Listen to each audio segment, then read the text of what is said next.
चुतरिया साहब बोल। आजकल हमनी के इंटरनेट पर चर्चा कम हो गईल बा।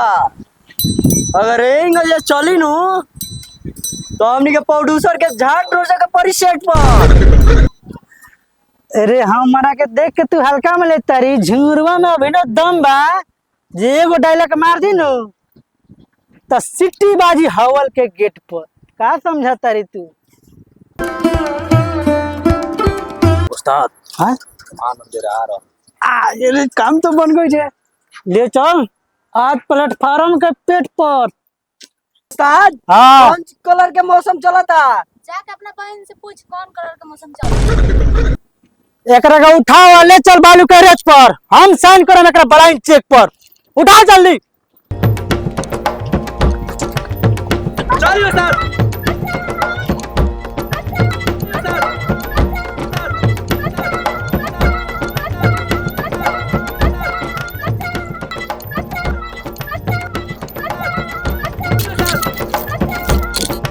पटाक के जा।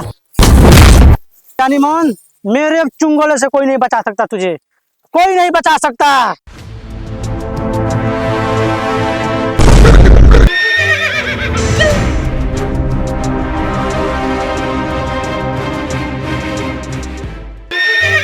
हमारे आगे खाना हमारे भाई खींच लेना था बर्दाश्त ना होला। तू कौन है रे? कोनो तोरा माई के बनावल तोर बहिन नाही है कि तोर आगाड़ी से छीन लिया तो तोरे इतना फाटी। चुतरिया साहब ये तो कॉमेडियन लगा था। कॉमेडियन हो के चाहे सीरियस एकरा को छोड़े। ए बेटा कॉमेडी अभी अभी शुरू पहले बानी। एक्शन तो बहुत साल पहले से करत आ गई। चल मार साला के।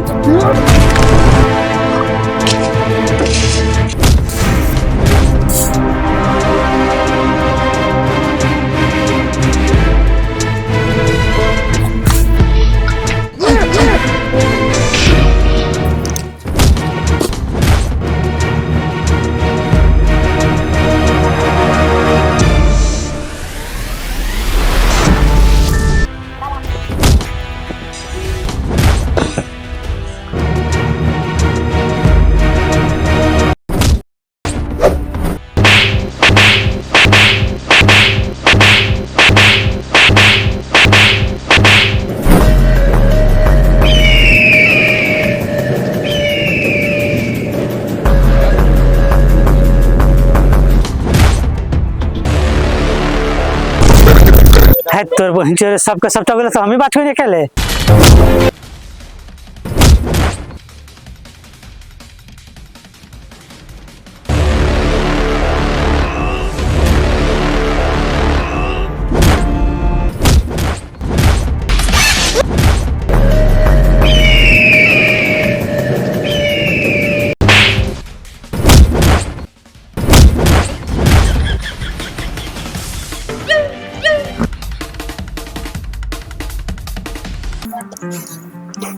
भाग गई सन साला। जिया का फाइटिंग रहला। तार फाइटिंग देख के तो हम दीवाना हो गए। सच सच बेटा मन में लड्डू फूटा।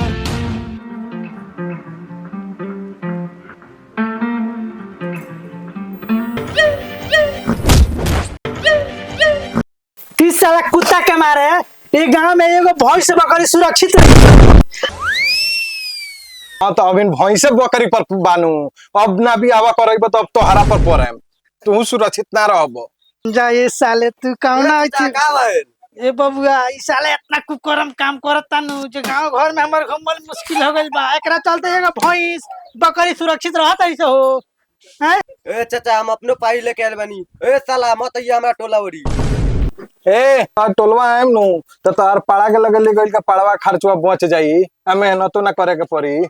ई साला के मारा जकरा से निमन ओकरा से बाऊ जोरे साला। अच्छा तो मत ना करावत तब तो हर निमन बहुत सब हम बतावतानी।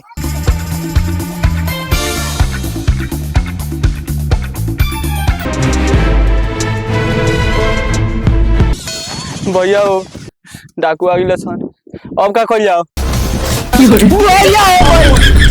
हमनी YouTube वीडियो बना सरवासन इते सरवासन मंगाई थी सर हट हमनी YouTube वीडियो बनाने से कॉमेडी वीडियो चैनल के सब्सक्राइब कर दी मार सरवा इते छत में फाड़ बस साला ये कोन गेल साला भैया सब्सक्राइब कर नहीं हो ए भी राज यादव YouTube चैनल साला रुक साला यही कर ले साला सुन ये तो बस तेरे तेरे कौन आदमी करे साला यही कर लसन कर रोड में थारी साला धर बोल ये भी राज यादव हाँ ये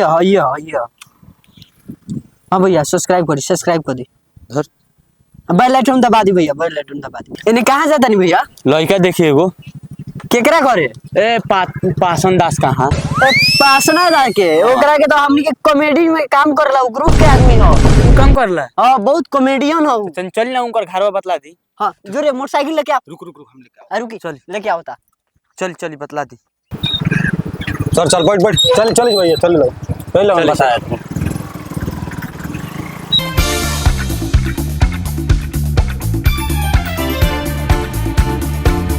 ओ चाचा हो आजू अगुआ वेला लो का बोल इतना टाइम हो गल 10 बज गए तो देखो ना बबुआ कॉलर लो आते होइलो अच्छा ताका और पेड़ा जोली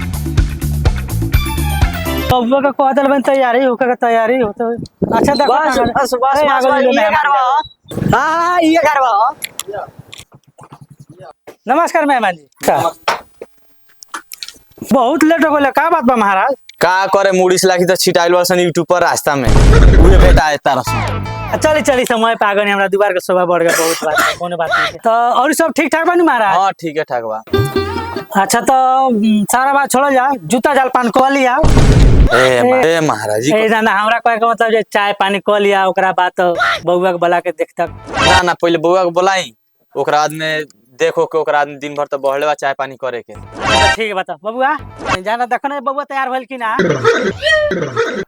हम तो लइका एकदम A1 बा रउआ देखम नु त देखनियार के धरनियार लागेला जब रास्ता से चलेला नु गर्दा उड़ावत चलेला माफ करा में का कहीं रूप के बारे में बुलाई देखिए लिया एकदम देख लिया कम से कम जब सब लोग देखेला तो हमनी के एकदम देख लिया हां रउआ आइल बानी वे काम खातिर तो वे होई बुलाई बबुआ ए आवा ना केतना तू हो झारसुर पहिला बाड़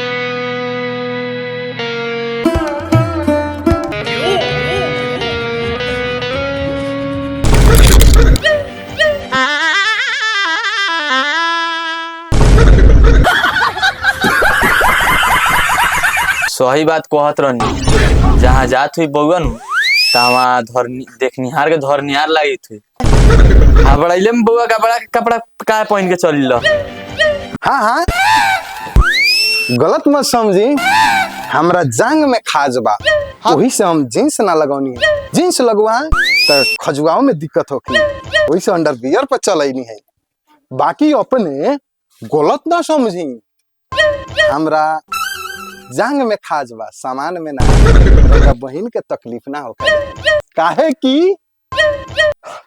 हम मलम मंगौला बानी माल्टा से डालडा कंपनी के रात के लगावी नहीं सवेरे ना नहानी काहे कि धोआ जाई हैं हम अपने से कहनी हो कि मैं यार कॉमेडियन हो कॉमेडी वीडियो बनावाला एक रोग में लेटरिंग बसल बा है ना मेहमान जी एकरा कहे का मतलब हमर बबुआ बानू कॉमेडी करला एकरा रोग में नु एक्टिंग बसल बा हां एक्टिंग भैया हो लेकुआ नाशक करला का हो ये सब मेरे को कहे के ना पड़ी हमर बेटा पान गुटखा सिगरेट दारू गांजा भांग नाश्ता के जितना चीज बनू एमे एको गो चीज बाकी नहीं हमनी संगे बैठे नहीं सा संगे पिए नहीं सा सबसे पहले किनो को संगे ना पठाउने अपना बेटा के जे हमर बेटा बिगड़ जाई तो ये संगे पिए नहीं बाबू पूछली ना मने तू रात एक पैक कम देला रोला हमरा के अच्छा साला लड़किया के पीछे ना जानी हाँ हमारे बेटा में बात और हमारे बेटा में खाइसी हत जे हमारे बेटा गांव घर में लड़की के तरफ नजर उठा के ना ताकेला भाई माल जाल बकरी पारी जाते भाई सनु एकरा से ना बची हमर बाप भी सिखौला बाड़ा हमनी बाप बेटा में बहुत क्वालिटी भाई के बात के समझ ले